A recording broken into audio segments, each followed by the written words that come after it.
చంద్రబాబుపై తీవ్ర స్థాయిలో మండిపడ్డారు వైసీపీ నేత బొత్స సత్యనారాయణ. తన వైఫల్యాలను పక్కవారిపై నెట్టడం చంద్రబాబుకు వెన్నతో పెట్టిన విద్య అన్నారు. కోడెల శివప్రసాద్ వ్యవస్థలను భ్రష్టు పట్టించారని ఫైర్ అయ్యారు. వైసీపీకి 150 సీట్లు వస్తాయని ధీమా వ్యక్తం చేస్తున్న బొత్స సత్యనారాయణతో మా ప్రతినిధి Vijay Kumar face to face. సార్వత్రిక ఎన్నికల్లో ఈసీ ఏకపక్షంగా వ్యవహరించారని చంద్రబాబు ఆరోపిస్తూ ఈరోజు కేంద్ర ఎన్నికల సంఘాన్ని కలవడానికి కూడా వెళ్లారు. అసలు దీనిపై స్పందించడానికి మనతో పాటు వైఎస్ఆర్సీపీ సీనియర్ నేత బొత్స సత్యనారాయణ గారు. సార్ చెప్పండి, ఈ రోజు కేంద్ర ఎన్నికల సంఘం చంద్రబాబు నాయుడు గారు కలుస్తున్నారు. వైసీపీకి ఈసీ ఏకపక్షంగా వ్యవహరిస్తుందని కూడా ఆరోపిస్తున్నారు. ఆయన ఏంటి దేనికి కలిసి ఏం ఉద్ధరించడానికి, ఏం సాధించడానికి? చంద్రబాబు నాయుడికి బాగా అలవాటండి. ఆయన తాలూకు వైఫల్యాన్ని ఎటువంటి తోసి ఇది నా తప్పు కాదు, ఆయన తప్పు, ఇది నేను చేయలేదు, ఆయన చేశాడని పక్కవాడి మీద తోయడం అనేది అతను బాగా వెనతో పెట్టిన విద్య. మ్యానిపులేషన్లో నెంబర్ 1. ఎవరు నవ్వుతాడు ఈ ఈవీఎంలు పనిచేయలేకపోతే ఎన్ని ఈవీఎంలు పనిచేయలేదు, నా కాన్సెన్స్ ఉంది, నా కాన్సెన్స్లో 8 ఈవీఎంలు 1 గంట 2 గంటలు పనిచేయడం వాస్తవం. అందులో ఏం లేదు. మళ్ళీ తర్వాత బాగు చేశారు. తర్వాత రాత్రి 10 గంటల వరకు టైం ఇచ్చి చేయించారు కదా. మరి ఇంకేం కావాలి నీకేం కావాలి? ఇప్పుడు ఇతనికి వచ్చి అంటే ఎలక్షన్ రద్దు చేస్తే మళ్ళీ అవే ఓట్లు పడతాయి. ప్రజలు నువ్వు తీసిలేవు కదా. ఈ ఆంధ్రప్రదేశ్ ప్రజలతో మానేసి నువ్వు ఎక్కడి నుంచో తెచ్చుకొని, నీ సామాజిక ప్రజలందరూ ఎక్కడో చూసుకొని ఈ అమెరికా నుంచి తెచ్చుకొని అందరూ ఈలే ఓటేయాలంటే ఏమో అప్పుడు ఆలోచించవచ్చు. ఎన్నిసార్లు ఇదే జరుగుతుంది అని ఆయన పూర్తిగా కూడా ఈ రాష్ట్రంలో పరిపాలనలో వైఫల్యం చెందాడు. రాష్ట్రంలో వ్యవస్థలన్నింటినీ కూడా బస్టు పట్టించాడు చంద్రబాబు నాయుడు అనే వ్యక్తి. తెలుగుదేశం పార్టీ ఈ రాష్ట్రం వ్యవస్థలన్నింటినీ బస్టు పెట్టించింది. కాబట్టి ప్రజలందరూ కూడా ఏ భావంతో ఎప్పుడెప్పుడు ఎన్నికలను చూశారు. జగన్మోహన్ రెడ్డి గారు ఇచ్చిన మాట, జగన్మోహన్ రెడ్డి గారి నమ్మకం, స్వర్గీయ రాజశేఖర రెడ్డి గారి స్ఫూర్తి ప్రజల్లో చెవుల్లో గింగిలో తిరిగాయి. అందుకని పెద్ద ఎత్తున ప్రజలందరూ వచ్చి ఓటేశారు. అది చూసి వారంలాకి వాళ్ళు వచ్చి ఈ మాటలన్నీ మాట్లాడుతున్నాడు.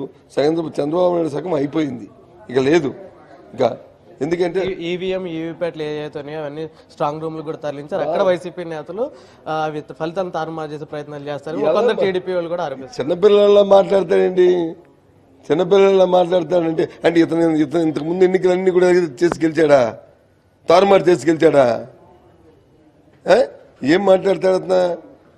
ఆ మాటలు మాట్లాడడం, మీరు వచ్చి మమ్మల్ని ఆడడం, మళ్ళీ మీ సమాజం చెప్పడం. చచ్చా, చంద్రబాబు నాయుడు వ్యక్తి అసలు ఈ రాష్ట్రంలో ముఖ్యమంత్రి ఉన్నాడా అంటే అది అసహ్యంగా మాట్లాడడానికి మాకు తలదించినట్టుగా ఉంది. రాజకీయాల్లో ఉన్న మలాంటి వ్యక్తులకి, ఆలోచన చేసిన వ్యక్తులకి ఏంటిది? ఏం మాట్లాడుతున్నాడు? అతను ఏమనుకుంటున్నాడు? అతను ఉద్దేశం మీద మీకు పూర్తి విశ్వాసం ఉందా? ఏది ఎలక్షన్ రాష్ట్రంలోని వ్యవస్థ మీద మాకు విశ్వాసం ఉంది.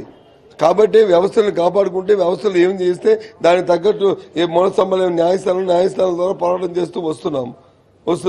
ఈవీఎం అయినా బ్యాలెట్ అయినా ఏదైనా సరే ప్రజాస్వామ్య ప్రక్రియ జరిగినప్పుడు 199% ఏదైతే సక్సెస్ అవుద్దో దాన్ని మనం అంగీకరించాలి, దాన్ని నడిచించాలి. దాని ప్రకారం మనం ముందు వెళ్ళాలి.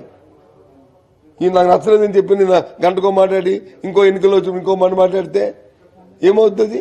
పట్టుమని పార్లమెంట్లో బిల్లు పెట్టి రేపు ఎన్నికలు అయిన తర్వాత అందరం కలిసి కాదు ఈవీఎంలు వద్దు, డైరెక్ట్ ఓటింగే కావాలని కోరుకుంటే అది వేరు, అది జరుగుతుంది. సత్తెనపల్లి పోలింగ్ కేంద్రంలో కోడెల శివప్రసాద్ పైన అంబటి రామ్తో పాటు మరికొంతమంది ఇవాళ కేసు పెట్టారు. దానికి మీరే సమాధానం? కోడెల శివప్రసాద్ అనేవాడు కోడెల శివప్రసాద్ స్పీకర్ అని మాట్లాడుతున్నారు మీరు? స్పీకరా? ఎవరి గురించి మాట్లాడుతున్నారు మీరు? కోడెల శివప్రసాద్ స్పీకర్ అంతే కదా. ఆ స్పీకర్ అనే పదానికి వ్యవస్థకి చెడబుట్టాడు. అసలు ఆ మాట పేరు అతనికి పక్కన వచ్చి అసలు తొలగించాలని ఏదైనా ఉంటే, ఏదైనా ప్రజాస్వామ్యంలో ఏదైనా ఉంటే మాత్రం దాన్ని పెట్టి ఈ స్పీకర్ అనే పదం, మాజీ స్పీకర్ అనే పదం కానీ లేదా అపధర్మ స్పీకర్ కానీ అన్నిటి కానీ స్పీకర్ అనే పదాన్ని కానీ తొలగించేయాలి. ఎందుకంటే చెడబుట్టాడు, వ్యవస్థను భ్రష్టు పెట్టించాడండి. శాసనసభ ఔన్నత్యానికి వచ్చి చెడపురుగులా తయారాడా ఆయన ఉండవుతాడు. ఆయన ప్రజలు వచ్చి లేకపోతే ఇంత బతికి ప్రజలతో చర్చించుకో. అంతమంది మైండ్లు అందరూ కూడా ఏమయ్యా బయటకు రా అని చెప్పి బయటకు తీసుకొస్తే ఇంకేం బతుకంటే బతుకు. ఆయన రాజకీయ నాయకుడు, ఆయన గురించి మనం మాట్లాడుకోవడం, డిస్కస్ చేయడం టైం వేస్ట్. ఎన్ని సీట్లు వస్తాయి ధీమా వ్యక్తం చేస్తున్నారు? 150 వస్తాయి. 150 150. ఓకే. అయితే గత జరిగిన 11వ తారీఖు జరిగిన ఎన్నికల్లో వైసీపీకి 150 సీట్లు వస్తాయని బొత్స సత్యనారాయణ ధీమా వ్యక్తం. అదే విధంగా చూసుకున్నట్లయితే చంద్రబాబు నాయుడు ఈ విధంగా అక్రమాలకు పాల్పడుతున్నారని కూడా ఆయన ఆరోపిస్తున్నారు. వీడియో జర్నలిస్ట్ వెంకటేష్తో విజయ్ కుమార్, AP 24/7 హైదరాబాద్.